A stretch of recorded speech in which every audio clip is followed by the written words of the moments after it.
오늘 이 시간에 많이 힘드시고 많이 어려우시고 정말 숨을 쉴 수 없을 만큼 답답하고 기가 막힌 상처가 있다 할지라도 오늘 이 시간에 부르짖는 기도와 부르짖는 예배로 통하여 여러분들의 삶이 회복되어지고 치료되어지고 은혜가 충만하는 그런 예배가 되어지기를 주님의 이름으로 축복합니다. 아멘. 오늘 예레미야 33장 3절 말씀은 우리 한국교회 교인들뿐만 아니라 목사인 저도 참 좋아하는 성경 구절이긴 합니다. 부르짖어라, 응답하겠다. 그리고 알지 못하는 크고 비밀한 것을 보여주시겠다는 이 말씀 때문에 그렇습니다. 저는 왜 33장 3절을 더 좋아하는가 하면 바로 크고 비밀한 일이 무엇인가? 저는 오늘 이 시대에 맞는 본문을 해석해 보려고 합니다. 지금 이 순간에 이 시대에 나에게 주시는 크고 비밀한 것을 보여주시는 것인데 그게 무엇일까요?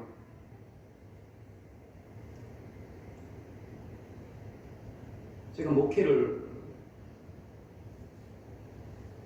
제법 했더라고요.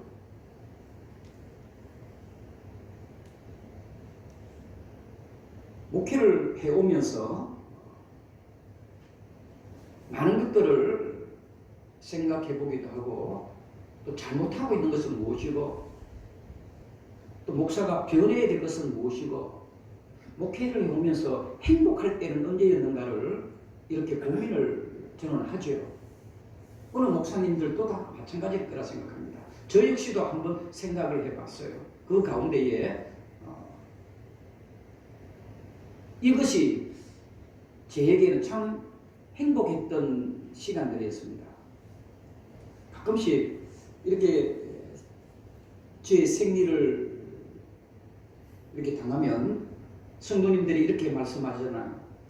목사님, 맛있는 거 식사해 드릴게요. 대접해 드릴게요. 목사님, 필요한 게 무엇입니까? 이렇게 하시는 분들이 가끔 계시잖아요. 이 목사는 너무너무 좋죠. 행복하지요. 목사님, 뭘 드시고 싶으세요? 이건 목사뿐만 아니라 누구든지 다 마찬가지 아니겠습니까? 목사라고 뭐 별개입니까? 그런데 그것도 참 기쁘지만은 더 기쁜 성도들이 있어요. 소고기 사주고 좋은 것 대접하는 것도 목사는 참 행복하고 목회할 보람이 되지만은 목사님, 이제부터 새벽 예배 안 빠질게요. 목사님, 금요 예배 안 빠질게요. 목사님, 이제는 다시 예배 생활 게을리 하지 않게요. 이런 소리 들을 때가 저는 훨씬 더 행복하더라니까요. 제가 여러분들에게 인기 얻으려고 그런 이야기 하는 목사 아니라는 거 아시잖아요.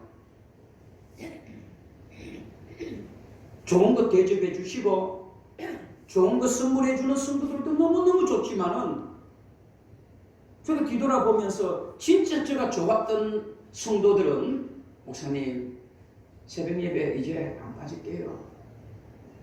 당장은 내가 다 못 나와도 일주일에 한 번, 두 번은 꼭 드릴게요. 이런 성도들이 있을 때에 제가 너무너무 좋았고 행복했던 것 같고요. 그런데 더 좋은 또 성도들이 있더라고요. 더 좋은 성도들이. 내가 더 행복했던 그런 성도들이 있는데 어떤 성도들인가 하면 목사님, 소고기도 사주고요. 새벽 예배도 드릴게요 하는 성도들이 저는 훨씬 더 좋더라고요. 저도 인간이기 때문에 안 그렇겠습니까? 성도 여러분, 제가 왜 이런 말씀을 드립니까?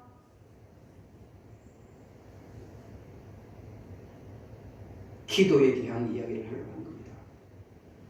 그만큼 목사를 행복하게 하는 것은 바로 기도의 생활을 하고 예배 생활을 하는 성도들이 목회자에게는 너무너무 예뻐 보이고 행복해 보이고 목사에게는 감동이 되더라 이 말씀입니다.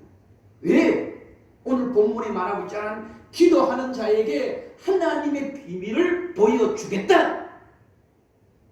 그 하나님의 비밀이 무엇이냐 이 말입니다.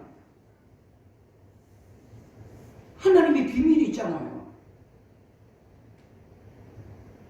그 하나님의 비밀은 오늘 예레미야 3장에 분명히 말씀하고 있습니다. 1절에서 3절까지 어떤 자에게 보여주시는가? 소고기 사주는 사람이 아니라 이 말입니다. 바로 하나님 앞에 부르짖어 무릎 꿇고 기도하는 자에게 하나님께서는 그 비밀을 가르쳐 주시는데, 저는 오늘 저와 여러분 세 가지를 통해서 하나님의 비밀을 알 수 있다. 그 세 가지를 저와 여러분들에게 말씀을 드리려고 하는 겁니다. 이런 말이 있죠. 고난은 장대비처럼 내리는 소나기와 같다 라는 말이 있습니다. 그리고 고난은 장대비처럼 내리는 소나기는 왕창 내리지만 어때요? 금방 끝나는 거 아닙니까? 고난이 그런 겁니다. 그러니까 고난이 올 때에 너무 힘들어하지 마시고 좌절하지 마시고 주저앉아 있지 마시고 장대비처럼 내리는 소나기처럼 잠깐 있다가 떠나는 거예요. 그런데 가만히 한번 생각해 보세요. 그런데 장대비가 내리고 나면 언제 비가 왔는지도 몰라요. 내릴 때는 엄청나게 쏟아붓지만은 장대비는 끝나면 금방 무엇이 떠요? 햇빛이 짱짱 뜨는 겁니다. 기도가 그런 겁니다. 여러분, 고난 속에 있었습니까?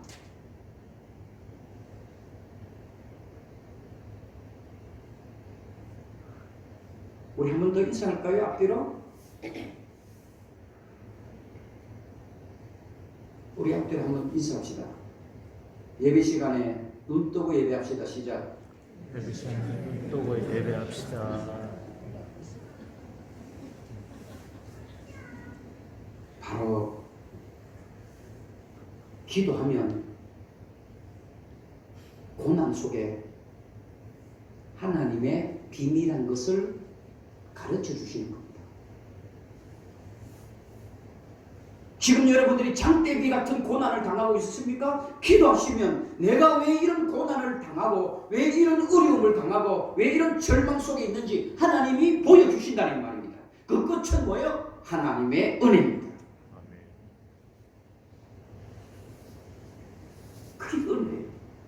장대비 같은 고난이 지금 저와 여러분들에게 한국 교회에 우리 교회 안에 있었습니까? 기도하십시오. 기도하면 그 고난이 어떤 고난인가? 우리를 죽이려고 하고 우리를 넘어뜨리는 것이 아니라 그 고난을 통하여 하나님의 위대한 것들을 바라보게 하는 겁니다. 우리 교회는 또 여러분들은 그것을 볼 수 있는 영성이 있어야 합니다. 물론 크고 비밀한 것은 하나님의 계시라고 합니다. 이건 하나님의 계시거든요. 감추어져 있는 것을 드러낸다. 하나님의 비밀은 감추어져 있는 것을 드러내는 건데 기도하는 자에게는 그걸 보여주시는 거예요. 무엇을 해야 될지, 어떤 결정을 해야 될지, 내가 어느 자리에 있어야 될지 여러분 아직까지 판단이 없으십니까? 기도하세요. 기도하고 하나님 앞에 내가 어떤 일을 하겠습니다. 무릎을 꿇고 하나님 어떤 일을 하면 좋겠습니까? 기도하세요. 그러면 하나님이 비밀한 것을 반드시 보여주실 것입니다. 기도하지 않고 결정하고, 기도하지 않고 판단하고, 기도하지 않고 하나님의 일을 한다? 그거는 다 넘어지는 겁니다. 반드시 그 끝은 여러분 상처뿐입니다.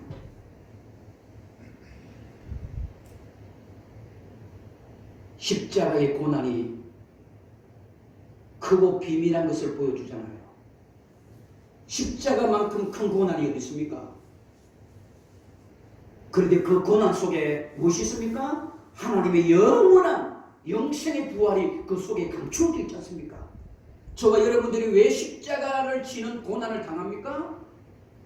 그 십자가의 고난을 당할 때 기도하십시오. 기도하면 하나님께서 나를 위해서 생명 바치신 예수 그리스도의 은혜가 그 고난의 십자가 속에 들어있다는 것을 보게 될 것입니다. 이것만큼 위대한 하나님의 계시가 어디 있습니까? 성경에서 가장 위대한 계시는 십자가 속에 감추어져 있다 이 말입니다. 십자가는 고난입니다. 십자가는 절망입니다. 십자가는 눈물이기도 합니다. 그러나 그 속에 하나님의 위대한 비밀이 왜요? 그걸 믿는 자에게는 구원을 얻게 되는 놀라운 은혜가 그 속에 감추어져 있다 이 말입니다. 그래서 힘들고 어려울 때에 장대비 같은 고난이 있을 때에 저와 여러분들은 피하지 마시고 도망가지 마시고 절망하지 마시고 하나님 앞에 부르짖으세요. 반드시 하나님의 위대한 것들을 보게 되는 영성 있는 저와 여러분이 되어질 줄로 믿습니다. 그래서 사도 바울은 로마서 8장에 말씀했습니다. 사도 바울은 자기 아들을 아끼지 아니하시고 우리 모든 사람을 위하여 내어 주시니가 어찌 그 아들과 함께 모든 것을 우리에게 은사로 주시지 아니하겠느냐? 하나님께 부르짖어 기도하니까 무엇입니까? 자기 아들까지도 내어 주신 바 되신 하나님이 왜 우리들의 고난 속에 감추어져 있는 그 은혜를 우리들에게 안 보여주시겠느냐? 다 보여주신다는 말이에요. 저는 이것을 성도의 축복권이라고 생각해요. 성도의 축복권. 그런가 하면 고난 속에 감추어져 있는 은혜를 볼 수 있다는 것은 성도의 축복권입니다. 그거는 누구 자에게? 기도하는 자에게. 기도하시오. 목회자가 성도들보다 기도를 적게 해서 되겠어요? 목회자가 책을 많이 보는 것도 좋아요. 저는 목회자는요 세상적으로 똑똑한 것, 공부 많이 하는 것 필요해요. 그것보다 목회자는요 기도하는 목회자가 돼야 돼요. 기도하는 목사가 돼야 돼요. 우리 목사님은 앉았다 하면 기도하는 분이야. 자랑 같지만은 실제로 저는 그런 마음을 가지고 있어요. 새벽 예배 드릴 때도 저는 매일 먼저 올라가래요. 할 수 있으면 아무리 피곤해도 제일 먼저 제가 문을 열고 제일 먼저 3시 반이면 일어납니다. 한 번도 제가 어긴 적이 없어요. 새벽 교인들이 좀 피곤하더라도 다 가고 나면 기도를 안 하더라도 다 가고 나면 제가 가려고 해요. 제 스스로 목회자는 똑똑하다는 소리 듣기보다 기도하는 목회자가 되어야 돼요. 우리 장로님들도 그렇습니다. 우리 권사님들도 그렇습니다. 이거는 하나님을 믿는 모두가 다 그렇습니다. 기도하는 성도 됐어요. 기도해야 하나님의 비밀을 알 수 있다니까요. 세상의 석박사는 세상의 것들을 볼 수 있잖아요. 하늘의 것들을 못 봐야 아무리 자기가 똑똑하고 뛰어나도 하나님의 계획과 하나님의 뜻을 알려면 기도해야 합니다. 우리 모든 성도님들 힘드시지요? 저도 잠을 설칠 만큼 그렇게 힘듭니다. 주일날은 제가 깨끗한 옷을 입고 샤워를 하고 향수를 뿌리고 여러분들이 그런 모습을 안 보이려고 했을 뿐이지 제가 얼마나 힘들고 얼마나 어려운지 모릅니다. 우리는 그럴 때마다 어떻게 해야 됩니까? 기도하십시오. 기도하면 됩니다. 하나님 앞에 엎드리면은요, 그게 제일 빨리 일어날 수 있는 길이라는 것. 엎드렸습니다. 기도원에는 코로나 때문에 가지 못한다 할지라도 하나님의 성전을 찾았어요. 우리 교회 다 비어 있잖아요. 항상 문이 열려 있잖아요. 기도하세요. 무슨 핑계를 합니까? 기도 안 하고 무슨 하려고 합니까? 기도하세요. 한국 교회는 지금은 기도할 때입니다. 지금은 기도할 때입니다. 기도하지 않으면 반드시 망합니다. 두 번째로 볼까요? 기도는 풀 수 없고 열 수 없는 것을 기도 속에서 감추어져 있다는 겁니다. 풀 수 없고 열 수 없는 여러분들의 고난이 무엇입니까? 기도 속에 감추어져 있다는 거 여러분 아세요? 기도 속에 감추어져 있어요. 기도하시면 여러분들이 해결할 수 없는 문제, 내가 풀 수 없는 문제, 기도 속에 열쇠가 있다니까요. 기도하시면 그 열쇠를 하나님이 보여주십니다. 그게 뭡니까? 바로 비밀한 것을 내게 보여주리라. 그 비밀한 것이 기도 속에 있는 거예요. 기도 속에 열쇠를 찾았어요. 세상의 방법으로 살아가려고 하지 마세요. 잠깐은 소낙비는 피할 수 있겠지요. 잠깐은 피할 수 있겠지요. 잠깐은 내가 도움이 되겠지요. 잠깐은 유익이 되겠지요. 여러분, 안 됩니다. 기도하면 더 빠릅니다. 그 시간 기도하십시오. 그 시간에 성전을 찾아서 눈물을 흘리세요. 하나님 도와달라고, 하나님이 이 어려운 문제를 풀게 해달라고 기도하십시오. 저는 목회를 해오면서 너무너무 이런 것들은 제 삶의 현장에서 제가 직접 경험했기 때문에 목사는 기도하는 거예요. 여러분들에게 잘 보이려고 아닙니다. 아니에요. 목사가 뭐 똑똑합니까? 여러분들이 훨씬 더 뛰어나지. 똑똑하고 잘나고. 목사 별 볼 일 없어요. 저는 여러분들보다 더 못해요.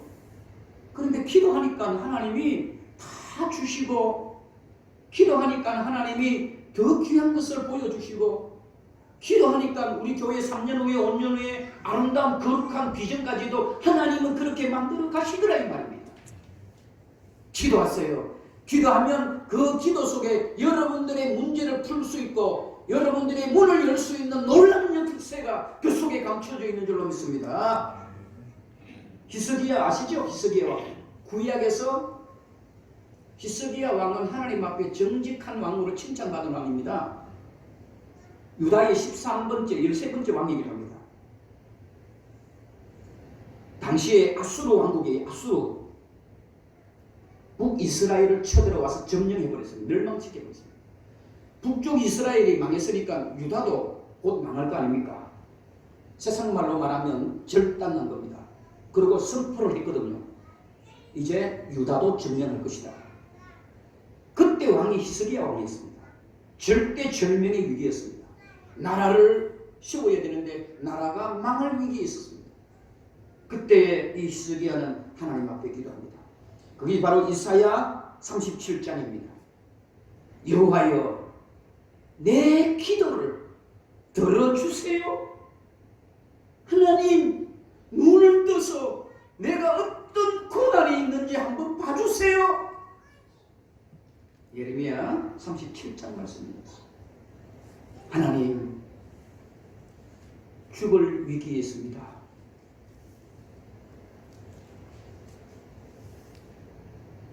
그의 손에서 우리를 구원해 주세요. 하나님만이 나의 구원이십니다. 이런 고백을 히스기야가 하게 됩니다. 그때 하나님이 어떻습니까? 놀라운 역사를, 히스기야는 그런 기도를 했을 때에 여러분 하나님이 가만히 있으시겠어요? 이사야 37장 36절에 보시면 하나님은 사자를 보내서 18만 5천 명의 아수르 군인들을 싹 새벽에 제거해 버렸습니다. 이스라엘 군사들은 한 명도 상처를 안 당했는데 이 히스기야의 간절한 기도, 하나님 눈을 들어서 나를 봐주시고 하나님 내 기도를 들어주세요라고 했을 때에 하나님은 그 기도를 들어주셔서 이사야 37장 36절에 아수르 군대 18만 5천 명을 여러분 새벽 이슬처럼 싹 다 죽었습니다. 기도입니다. 기도의 능력입니다. 인생의 문제, 인생의 문 답답하지요. 열 수 없을 때에 기도하면 기도 속에 열쇠가 딱 감춰져 있다니까. 그게 바로 크고 비밀한 것이라는 거예요. 우리 성도들은 기도하기를 바라요. 목회자들 역시 마찬가지입니다. 기도하세요. 자기 기도의 시간이 있어야 돼요. 기도하지 않고 주의 사명을 감당한다? 그건 가짜입니다, 여러분. 가짜입니다. 목회자는 기도해야지 뭘 엉뚱한 짓거리 해요? 여러분들이 안 그렇겠어요? 목사님이 먹고 살기 힘들다고 세상에 나가서 여러분 다른 일을 해보세요. 여러분 그게 여러분 보기 좋겠어요? 오죽하면 목사님이 저렇게 일하실까 그라고 생각하시겠지만 그래도 여러분 우리 목사님은 그렇게 어려운데도 기도하고 계셔. 여러분 그런 목사가 여러분들이 원하는 목회자 아니겠습니까? 왜? 기도하는 게 제일 빠르더라고. 제가 목회해보니까 기도하니까 제일 빠르더라니까요. 말씀을 맺으려고 합니다. 여러분 독일은 참 전 세계에서 굉장히 뛰어난 민족 아닙니까? 독일의 민족성은 굉장히 뛰어납니다. 독일은 기독교 정신의 바탕이 있습니다.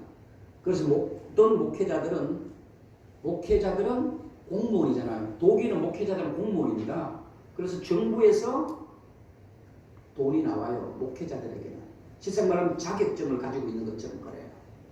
독일이 여러분 왜 이렇게 지금 서독과 동독이 지금 통일이 되었잖아요. 왜 된 줄 아세요? 그 밑바닥에는 수많은 그리스도인들이 나라와 민족을 위하여 기도했기 때문이죠. 그거는 여러분 그래서 기독교 국가가 지금 독일은 세계에서 가장 뛰어난 민족의 국가입니다. 기도하는 국가는요 하나님이 통일되게 하십니다. 기도하면요 죽음조차도 이길 수 있다는 겁니다. 죽음보다 더 위태로운 게 없습니까? 죽을 정도로 어렵습니까? 지금 여러분 우리 대한민국은 어느 정도 그래도 복지가 되어 있잖아요. 죽을 만큼 입에 풀칠할 만큼은 다 되잖아요. 그러면 다른 짓 하지 마세요.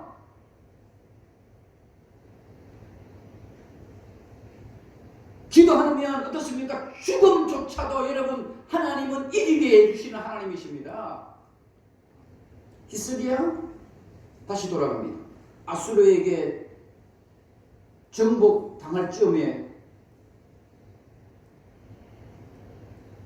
어떤 어려움이 옵니까? 히스기야 왕이 죽을 병에 걸립니다. 이사야 선지자를 통해서 이사야 38절에 이렇게 말하고 있습니다. 너는 이제 유언을 선하라. 그 내용입니다. 여러분 이사야 38장 1절에 지금 나라가 오늘 내일 망할 즈음인데 이제 죽을 위기가 또 온 거예요. 그때 이사야가 너 유언 선하 이렇게 합니다. 이거는 죽을 때가 됐다는 거 아닙니까? 죽을 때가 됐다는 거. 유언을 써놓은. 너가 죽고 살지 못하리라. 죽고 살지 못하리라. 이사야 선지자가 고백했으니까 여러분 이건 분명한 사실이겠죠. 그때 이 히스기야는 어떡합니까? 하나님 앞에 38장 2절에서 3절 보세요. 눈물을 흘리며 통곡합니다. 눈물을 흘리며 통곡합니다.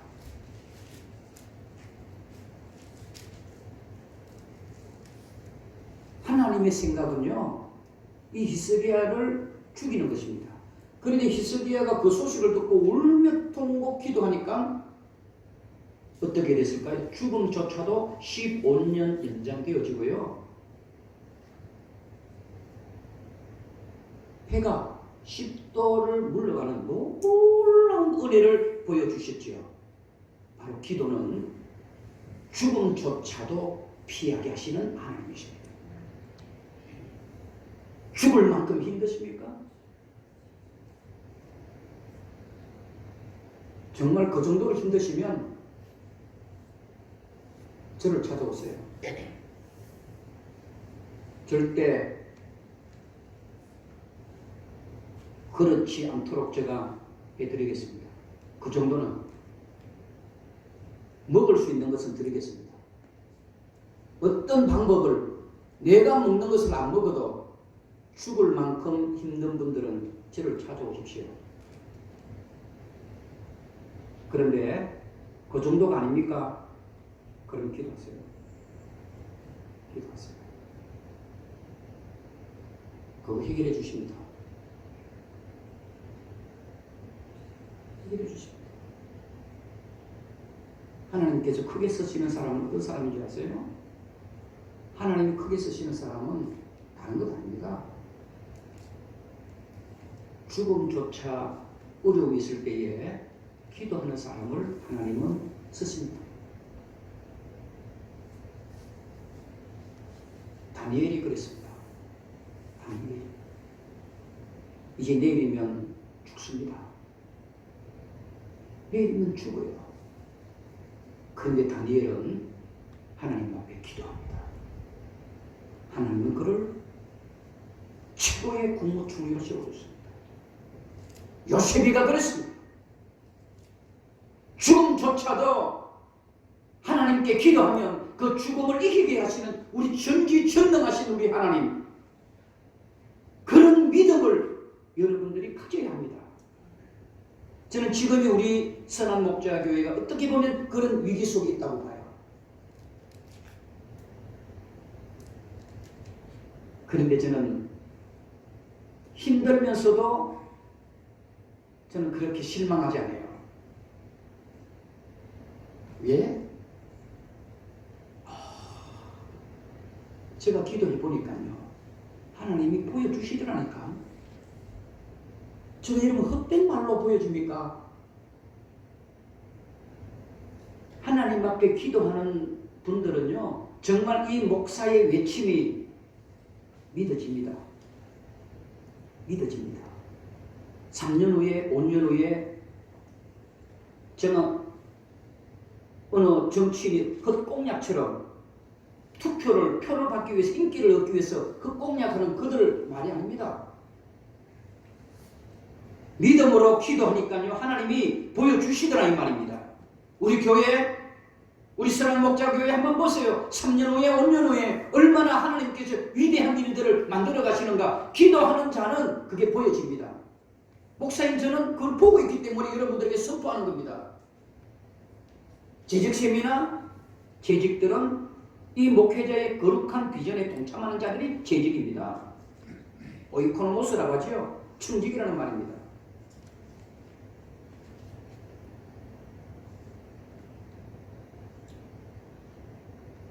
기도하지 않는 자는요, 좀 부드러운 말로 바보다. 기도하지 않는 사람만큼 바보가 어디 있어요? 기도하지 않는 자는 정말 바보 성도입니다. 바보 성도예요. 왜? 기도하면 다 보여주시고, 기도하면 다 가르쳐 주시고, 기도하면 이렇게 해라 저렇게 해라 갈 길을 다 가르쳐 주시는데 기도 안 한다는 것은 바보 아니겠어요? 특별히 여러분 사업하시는 분들 기도하지 않고 여러분 사업하려고 합니까? 그건 망하는 길입니다. 잘 되는 길이라 생각합니까? 저는 보고 있어요. 언제 망할지. 망하는 길입니다. 기도하세요. 자녀 잘 키우기를 원하십니까? 좋은 학원에 보내고 좋은 과외 시키는 것 필요합니다. 필요해요. 그런데 기도하는 게 더 빠르다니까요. 기도합니다. 세계 역사를 이끌어가는 사람 보세요. 여러분 유태인들 지금 전 세계를 지배하고 있잖아요. 유태인들은요 인구가 전체 해봤자 몇백만 밖에 안 돼요. 그런데 전 세계를 지배하잖아요. 미국이 꼼짝 못하는 나라는 누굽니까? 바로 유태인입니다. 유태인들은 눈을 뜨자마자 입에 말을 하자마자 무엇을 가르칩니까? 하나님의 말씀을 가르치는 겁니다. 꿀 속에보다 더 단 것이 있다. 꿀보다 더 단 것이 어디 있습니까? 있다 이 말입니다. 그게 뭐예요? 하나님의 말씀입니다. 그래서 각 가정의 유태인들 가정에 보면 여러분 우리 머리만한 있죠? 머리만한 돌덩이들이 항상 있습니다. 머리만한 돌덩이들이 왜 있어요? 부부싸움 할 때 그거 뭐 때리라고 있는 거예요? 각 가정의 유태인들 가정에 가보시면 머리만한 돌덩이가 있어요. 그는 가면은 자녀 교육을 했습니다. 자녀들이 말을 할 때에 그 돌에다가 뭘 발라놔요? 꿀을 발라요. 꿀을 발라요. 그러면 애들은 꿀을 좋아해야 안 해요? 좋아하죠. 이렇게. 제가 이런 흉내 내니까 또 유튜브에 또 이상하게 또 보일까봐 좀 창피스러운데 이렇게 혀를 핥아요. 애가 핥아보면 꿀을 다 먹잖아요. 꿀을 다 먹고 나니까 무엇이 그 돌에 글자가 쓰여 있는 거예요. 바로 하나님의 말씀입니다. 여호와를 의지하라. 여호와를 의지하라. 내 길을 인도하리라. 그 유태인들의 교육이 유태인들이 바로 전 세계를 지배하는 이유는 바로 거기에 있습니다. 기도하는 자가 저는 마지막 때에 오직 말씀과 오직 예수 그리스도 그것이 바로 감추어진 비밀입니다. 우리 교회는 봤어요. 목사님처럼 봤어요. 됩니다. 할 수 있습니다. 내가 하는 게 아닙니다. 기도하는 것.